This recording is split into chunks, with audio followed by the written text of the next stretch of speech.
અંકલેશ્વર શહેર સહિત ગ્રામ્ય પંથકોમાં અચાનક પડેલા વરસાદે હવે માજા મૂકી છે। અંદાડા, કાસિયા, અમૃતપુરા અને માંડવા સહિતના ગામોમાં વહેલી સવારથી જ વાદળછાયું વાતાવરણ છવાયું છે। ઠંડા પવનો સાથે વરસાદ વરસતા વાતાવરણમાં ઠંડક પ્રસરી।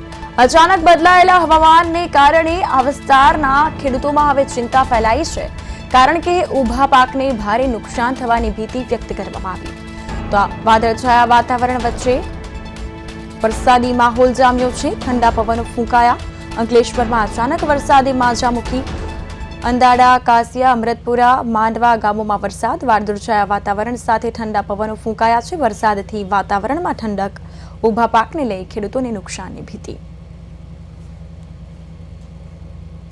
અંકલેશ્વરમાં અચાનક વરસાદે માજા મૂકી। અંદાડા, કાસિયા, માંડવા ગામોમાં વરસાદ, વાતાવરણથી હવે ખેડૂતોને ચિંતા થવા લાગી છે, કારણ કે ઊભા પાકને નુકસાનની ભીતિ ક્યાંક ને ક્યાંક અહીં સર્જાઈ છે। અત્યારે ખાસ કરીને જોવા જઈએ તો કમોસમી વરસાદ એક માવઠું વરસ્યું છે, જેથી હવે ખેડૂતો પણ ચિંતામાં મુકાયા છે।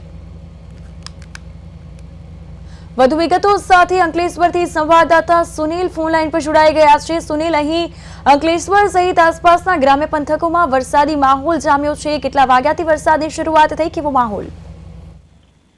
જી કૃપા, ભરૂચ જિલ્લાના અંકલેશ્વર, હાંસોદ, જંબુસર જેવા વિસ્તારમાં અચાનક કમોસમી વરસાદ વરસ્યો હતો। સવારથી જ વરસાદ જે છે તે વરસવાનું શરૂ કર્યું હતું। અચાનક વાતાવરણમાં પલટો આવતા શહેરમાં વાદળછાયું વાતાવરણ સર્જાયું હતું અને થોડા સમયમાં વરસાદ જે છે તે શરૂ થયો હતો।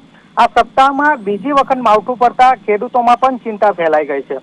અગાઉ પડેલા માવઠાના કારણે આંબા પર આવેલા મોર કાળા પડી ગયા હતા, જેના કારણે બાગાયત કરતા ખેડૂતો જે છે તેમને નુકસાન વેઠવું પડ્યું હતું અને હવે ફરી કમોસમી વરસાદ વરસતા ખેડૂતોમાં જે છે તે રવિ પાકને નુકસાન થવાની ભીતિ સેવાઈ રહી છે। હાલ ખેડૂતો આકાશ તરફ નજર રાખીને ચિંતિત બન્યા છે। જી કૃપા। બિલકુલ સુનિલ, ખાસ કરીને જો વાત કરવામાં આવે તો અત્યારે જે પાકનું વાવેતર કરાયું છે તેમાં ખેડૂતોને પણ હવે ચિંતા છે કે કમોસમી વરસાદથી હવે ક્યાંક ને ક્યાંક પાકને પણ નુકસાન થશે, તો ખેડૂતોની કેવી પ્રતિક્રિયાઓ મળી રહી છે? જે આ માવઠાના કારણે આંબા, તુવેર, મગ અને ઘઉં જેવા પાકને નુકસાન થવાની ભીતિ સેવાઈ રહી છે। ખેડૂતો જે છે તે ચિંતા વ્યક્ત કરી રહ્યા છે, કારણ કે તેઓનો પાક જે છે તે તૈયાર થઈ રહ્યો છે અને માવઠું પડવાથી તેઓ ચિંતામાં મુકાયા છે, કારણ કે હવે જે છે તે પાક તૈયાર થઈ રહ્યો છે અને આવામાં માવઠું જે તે પડતા ખેડૂતો જે છે તે પાકને લઈને નુકસાની જે વેઠવાનો વારો જે છે તેમને આવી રહ્યો છે અને તેઓ નુકસાનની ભીતિ જે છે તે સેવી રહ્યા છે। બિલકુલ સુનિલ, માહિતી બદલ આભાર।